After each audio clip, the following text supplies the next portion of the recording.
라는 제목을 가지고 여러분들과 함께 말씀을 나누고자 합니다. 우리 인생은 예상한 대로 흘러가지 않습니다.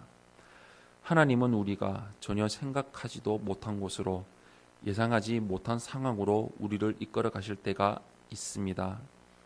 그때 우리는 그 상황을 어떻게 받아들이고 반응해야 할까요? 먼저 첫 번째로 1절에서 4절의 말씀을 보시면 줄과 멍에가 상징하는 것이 있음을 우리는 볼 수가 있습니다. 오늘 본문 1절에서 4절 말씀 우리 한 목소리로 합독하겠습니다. 시작. 유다의 왕 요시야의 아들 여호야김이 다스리기 시작할 때에 여호와께서 말씀으로 예레미야에게 임하시니라. 여호와께서 이와 같이 내게 말씀하시되 너는 줄과 멍에를 만들어 내 목에 걸고 유다의 왕 시드기야를 보러 예루살렘에 온 사신들의 손에도 그것을 주어 에돔의 왕과 모압의 왕과 암몬 자손의 왕과 두로의 왕과 시돈의 왕에게 보내며 그들에게 명령하여 그들의 주에게 말하게 하기를 만군의 여호와 이스라엘의 하나님께서 이와 같이 말씀하시되 너희는 너희의 주에게 이같이 전하라. 아멘. 유다는 하나님 앞에서 범죄했습니다. 하나님은 유다를 징계하시고자 바벨론을 들어서 사용하십니다. 바벨론은 세 차례에 걸쳐서 유다를 침공합니다. 바벨론 왕 느부갓네살은 여호야긴을 폐위시키고 시드기야를 유다 왕으로 세웁니다. 유다 왕조의 명맥은 유지되었지만 바벨론이 유다 왕을 임명했다는 것은 이미 유다가 몰락했음을 보여주고 있습니다. 하나님께 순종하지 않는 유다는 이제 바벨론 왕에게 복종해야 하는 처지가 되었습니다. 그러나 유다는 예레미야의 경고에도 불구하고 주변 나라와 동맹을 맺고 바벨론에 대항하려고 합니다.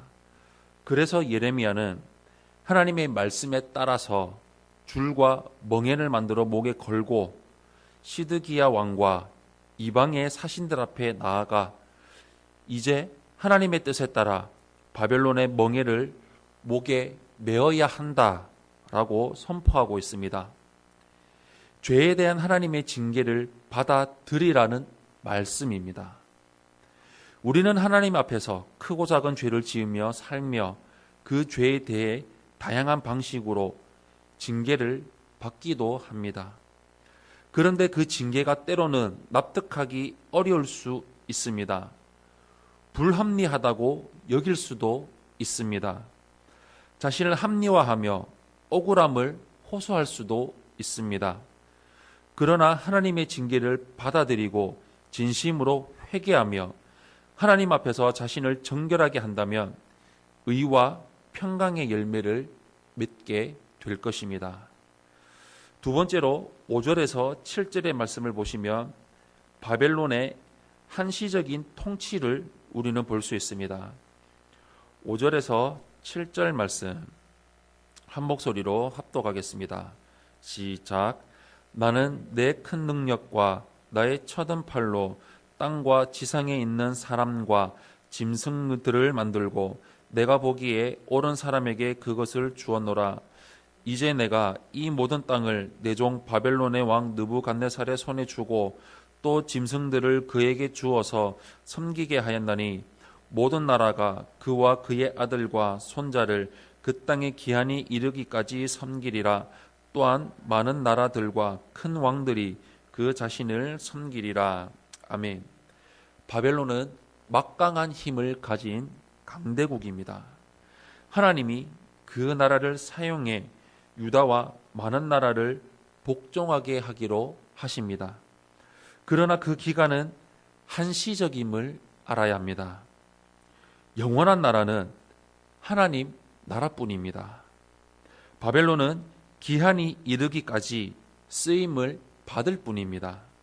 바벨론은 느부갓네살의 손자 때까지 쓰임을 받다가 BC 539년에 메대와 바사의 연합국 바로 페르시아 제국에 의해서 멸망당하게 됩니다. 한 나라가 강한 힘으로 세상을 쥐락펴락해도 결국 하나님의 섭리 아래 있다는 것을 우리는 잊지 말아야 될 것입니다. 마지막 세 번째로 8절에서 11절의 말씀을 보시면 거짓 예언을 따르는 결과를 우리는 볼 수 있습니다. 8절에서 11절 말씀 우리 한 목소리로 합독하겠습니다. 시작. 여호와의 말씀이니라. 바벨론의 왕 느부갓네살을 섬기지 아니하며 그 목으로 바벨론 왕의 멍에를 매지 아니하는 백성과 나라는 내가 그들이 멸망하기까지 칼과 기근과 전염병으로 그 민족을 벌하리라. 너희는 너희 선지자나 복술가나 꿈꾸는 자나 술사나 요술자가 이르기를 너희가 바벨론의 왕을 섬기게 되지 아니하리라 하여도 너희는 듣지 말라. 그들은 너희에게 거짓을 예언하며 너희가 너희 땅에서 멀리 떠나게 하며 또 내가 너희를 몰아내게 하며 너희를 멸망하게 하느니라.